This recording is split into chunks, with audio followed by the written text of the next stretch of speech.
C'est l'heure de vous informer sur Speedline TV. Mesdames et messieurs, bonsoir et bienvenue dans ce journal.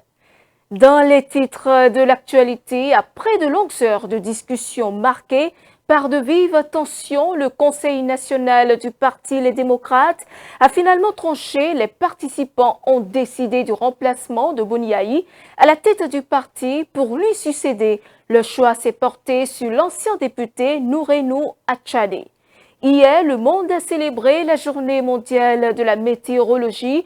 Au Bénin, cet événement a été marqué par une mobilisation des professionnels du secteur qui ont mis l'accent sur l'importance de l'observation météorologique et de la prévention des risques climatiques. Plus de détails dans un instant. Et puis, hors du Bénin, au Zimbabwe, la justice a ordonné la libération sous caution du chef de file de l'opposition, Tandé Biti.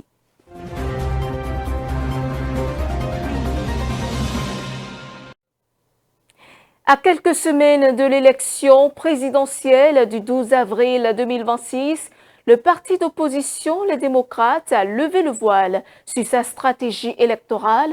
Réuni en Conseil national ordinaire à Cotonou, le parti a pris une double décision majeure: ne soutenir aucun candidat en lice et confier sa direction à Nourenou Achadé, suivant le reportage. C'est une rencontre à fort enjeu pour le principal parti de l'opposition. Les responsables du parti Les Démocrates se sont réunis en Conseil national ce dimanche 22 mars dans l'enceinte du Chant d'Oiseaux pour faire le point et définir de nouvelles orientations. Entre autres points à l'ordre du jour, le retrait de leur leader, l'ancien président de la République Thomas Boni Yayi, de la présidence du parti, mais aussi l'attitude à adopter pour le scrutin présidentiel du 12 avril, où la formation politique ne sera pas représentée. Nous voici 100 candidats aux élections présidentielles. Nous voici 100 élus à l'Assemblée nationale. Nous voici 100 possibilités d'avoir des élus communaux et donc d'avoir des responsables au niveau local, dans nos communautés. Nous voici face au défi d'une nouvelle réglementation, d'une nouvelle législation qui impose une trêve de 6 ans à partir de l'élection du nouveau président de la République. C'est donc à bon droit que chacun de nous se pose la question de savoir que devons-nous faire pour continuer à être utile à notre peuple, pour continuer à servir notre nation comme nous l'avons dit dans notre serment à la création de notre parti. Ce sont les réponses à cette question que nous sommes venus ensemble chercher ici. C'est quoi les perspectives? Comment nous comportons-nous face aux élections de 2026 et après? La réunion a également été marquée par 2 événements notables. Éric Rondeté, président intérimaire seulement depuis quelques jours, est remplacé à la tête du parti par Nourenou Achadé. Jusqu'au prochain congrès, l'ancien député a appelé à la mobilisation et à la relance du parti LD. C'est maintenant que le plus dur commence. Nous devons nous organiser. Nous devons nous mettre en rang de bataille, aller dans les hameaux, dans les villages pour réveiller notre parti, pour remobiliser nos militants, parce que en matière de militants et en matière d'organisation, nous sommes les meilleurs au Bénin.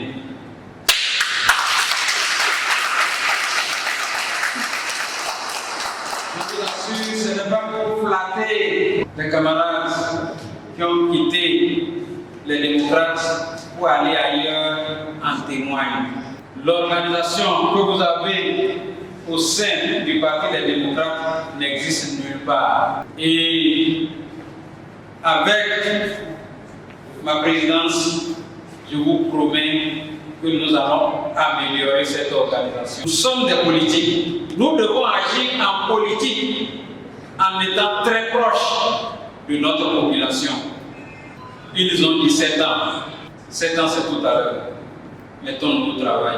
Je suis sûr que nous ferons tout ce qui est de notre devoir et qu'en 2033, nous participerons à toutes les élections. Le parti tourne ainsi une nouvelle page. Après un conseil national long et houleux, tenu de dimanche à lundi matin à Cotonou, les démocrates ont choisi de ne soutenir aucun des deux candidats à la présidentielle du 12 avril prochain. Et la désignation de Nourenou Achadé à la tête du parti ravive les tensions internes au sein de la formation. Dans une interview accordée à la chaîne de télévision Matin Libre, Éric Rondeté conteste cette nomination et affirme qu'il reste le président par intérim. Suivons-le. Notre parti est un parti de gens responsables, avec des idéaux porteurs d'espoir pour nos compatriotes.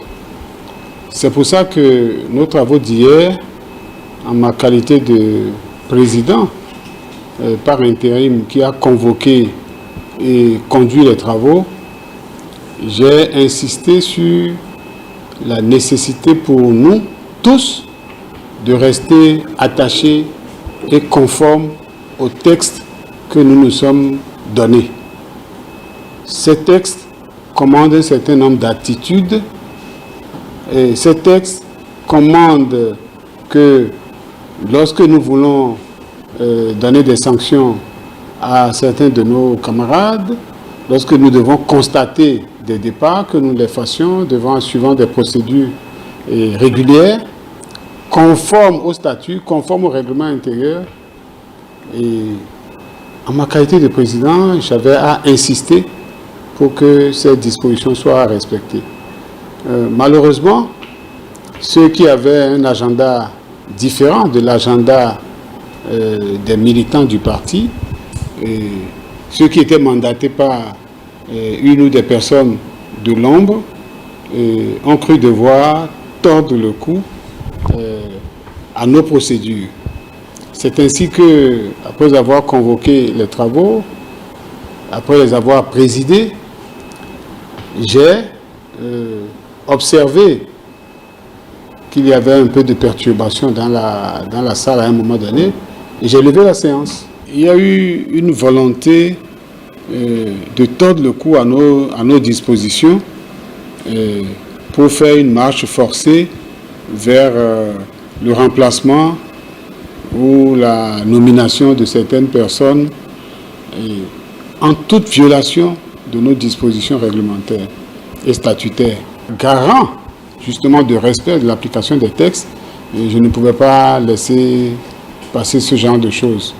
Et donc ceux qui ont été mandatés pour perturber la réunion et semer le désordre ont exécuté leur contrat, et donc face au désordre qu'il y avait, à un moment donné, j'ai arrêté la réunion. C'est une prérogative qui m'est reconnue par le texte, parce que j'ai un devoir de préserver la bonne ambiance au cours de nos réunions. Lorsque cette séance a été levée, bon, il s'est trouvé des gens pour faire autre chose. Il paraît que l'organisation, enfin qu'ils auraient nommé un autre président. Je voudrais simplement faire dire et rassurer tous nos militants que le président de notre parti a démissionné. Un président par intérim est en place. Les formalités et les diligences seront faites pour que un nouveau président soit désigné en remplacement du président démissionnaire.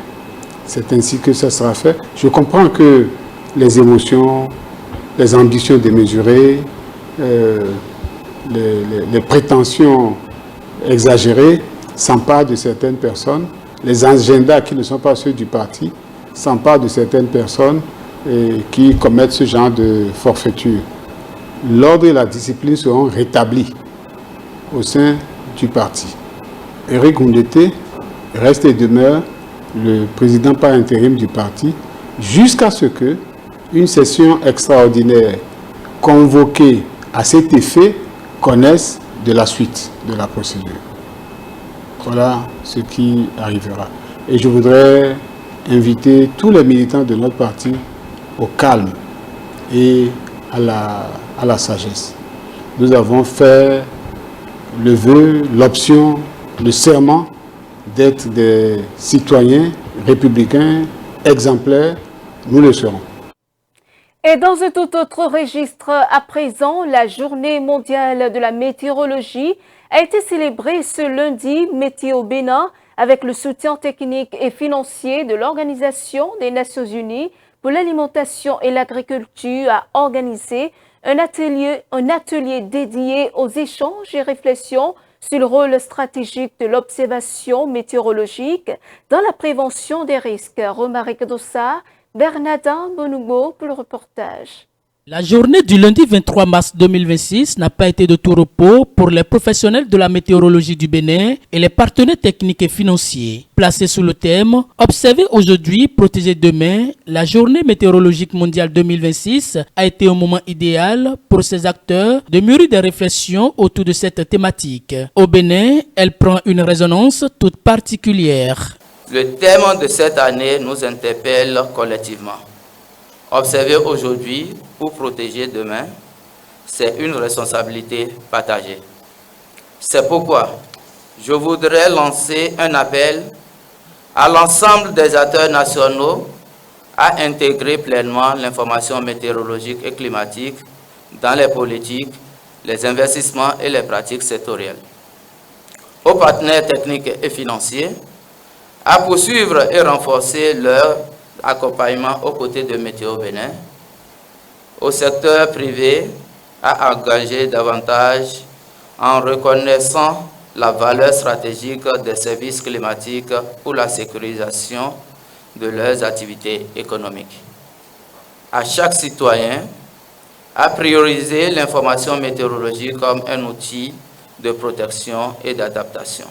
Les participants ont eu droit à plusieurs communications, dont celle axée sur l'état du climat au Bénin en 2025 et les résultats des caractéristiques des prévisions agro-hydroclimatiques de 2026 dans la partie sud Bénin. Des échanges qui ont permis d'avoir une idée sur le comportement du climat, les tendances climatiques et les perspectives à envisager pour s'adapter. Ces communications renseignent sur le comportement de la saison qui est attendue, la grande saison qui est attendue au cours de l'année 2026. Donc on a parlé d'un démarrage précoce, on a parlé des pauses pluviométriques qui sont assez importantes à l'intérieur de la saison et on a parlé d'une fin qui est précoce. Donc c'est pour dire que nous aurons des précipitations, des activités pluvieuses qui seront concentrées dans des périodes réduites. Et à ce niveau, il faille que nos populations, le monde rural, puissent utiliser des variétés qui sont tolérantes au déficit hydrique, à ces pauses pluviométriques qui sont assez importantes, c'est-à-dire poches de sécheresse qui sont assez importantes, et puissent véritablement utiliser des variétés qui sont à cycle court et des variétés climato-sensibles qui résistent mieux à la poche de sécheresse. Avec cela, s'ils anticipent mieux sur la saison, je pense qu'en utilisant ces variétés, ça peut être un gage de satisfaction pour tout et chacun de nous. Il est important que nous sachions tous que les impacts liés au climat ne sont plus une projection, mais une réalité que nous vivons aujourd'hui. Alors, il ressort de la responsabilité de tous les acteurs, les politico-administratifs, les chercheurs, les scientifiques. Il ressort de notre responsabilité d'en décrypter les signaux et que chacun se mobilise par rapport à la diffusion, à la compréhension et à la détermination des enjeux climatiques auxquels nous assistons de nos jours. C'est aussi l'occasion pour l'Organisation des Nations Unies pour l'alimentation et l'agriculture FAO de réaffirmer sa fierté d'accompagner les efforts de Météo Bénin pour renforcer la résilience climatique des agriculteurs. Pour l'organisation, il faut œuvrer pour que les données deviennent décisions et que les prévisions deviennent protection. Protéger demain, c'est aussi anticiper les transformations profondes que le changement climatique impose à nos systèmes alimentaires. L'année 2026 nous rappelle que nous vivons dans un monde où les extrêmes météorologiques se multiplient. Chaque dixième de degré de réchauffement supplémentaire aggrave les risques pour les récoltes, la santé animale, la disponibilité de l'eau. Dans ce contexte, l'observation météorologique n'est pas un luxe scientifique, c'est une infrastructure de paix et de résilience. Le panel qui a permis de décrypter au mieux la thématique centrale de la 66e édition de la journée a marqué d'une pierre blanche cette rencontre de Cotonou. Il a été composé des experts de Météo Bénin et de la SECNA et de plusieurs autres acteurs intervenant dans la météorologie et la climatologie. Pour Météo Bénin, observer la météo et le climat aujourd'hui, c'est donner au pays un moyen de protéger demain. Place à présent au tour de l'actualité internationale. Au Zimbabwe, l'opposant Tendai Biti a été libéré sous caution ce lundi dans un climat politique particulièrement tendu. Le parti au pouvoir, la ZANU-PF, poursuit des réformes constitutionnelles qui pourraient prolonger le mandat du président Emmerson Mnangagwa, tandis que l'opposition dénonce une répression accrue entre arrestations, intimidations et atteintes aux droits fondamentaux. Le reportage. Au Zimbabwe, le leader de l'opposition, Tendai Biti, a été libéré lundi sous caution. Il avait été arrêté samedi près de la frontière mozambicaine. L'opposant est accusé d'avoir organisé une manifestation publique sans en avoir informé les autorités et doit désormais se présenter à la police toutes les 2 semaines. Responsable du Constitution Defenders Forum, Tendai Biti est vent debout contre la révision de la Constitution visant à prolonger le mandat du président Emmerson Mnangagwa au-delà de 2028. Le projet porté par le parti au pouvoir vise à faire passer l'élection du président du suffrage universel à un vote au Parlement. Arrivé au pouvoir en 2017 après un coup d'état de palais, Mnangagwa a été élu en 2018 et réélu en 2023. Au Zimbabwe, le président a droit à un mandat de 5 ans, renouvelable une fois.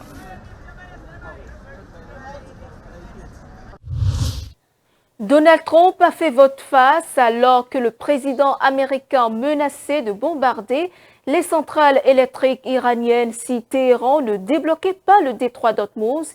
Il a finalement repoussé l'échéance de 5 jours et affirme à présent que des négociations de paix sont en cours avec un mystérieux interlocuteur iranien pour trouver une issue rapide à cette guerre, cite après moi. Le président américain Donald Trump a annoncé lundi des discussions prometteuses avec un haut responsable iranien, tout en reportant de 5 jours une éventuelle attaque sur les infrastructures énergétiques de Téhéran, dans un contexte de tensions régionales et de flambée des prix du pétrole. Nous avons eu des discussions très franches. M. Witkoff et M. Kushner y ont participé. Elles se sont déroulées, je dirais, à la perfection. Je dirais que si elles aboutissent, cela mettra fin à ce problème, à ce conflit. Cela y mettra vraiment un terme. Cette annonce a immédiatement fait chuter les prix du pétrole d'environ 10% après plusieurs semaines de flambée des cours provoquées par les frappes américaines et israéliennes et par les ripostes iraniennes. Les discussions ont eu lieu hier et se sont poursuivies jusqu'en soirée. Ils souhaitent vraiment parvenir à un accord. Nous aimerions également conclure un accord. Nous allons nous réunir aujourd'hui, probablement par téléphone, car il est très difficile de trouver un pays. C'est très difficile pour eux de sortir, j'imagine. Malgré ces propos, l'Iran a démenti toute négociation, rejetant les déclarations américaines comme infondées. Aucun nom n'a été confirmé, laissant planer une incertitude totale sur l'identité exacte de cet interlocuteur. C'est un haut responsable. N'oubliez pas, nous avons éliminé les dirigeants lors de la phase 1, de la phase 2 et en grande partie lors de la phase 3. Nous traitons avec un homme qui, je crois, est le plus respecté et le leader. La situation est un peu délicate, car nous les avons tous éliminés. La controverse a jeté une incertitude sur les marchés de l'énergie déjà bouleversés par l'interruption des exportations du Golfe et la paralysie partielle du détroit d'Ormuz, qui reste le point névralgique de ces tensions et par lequel transite près de 20% du pétrole mondial. Et c'est la fin de ce journal. Merci de votre fidélité. Suivez-nous en continu sur speedlinetv.bj/live et sur nos différents canaux digitaux Facebook, YouTube et TikTok.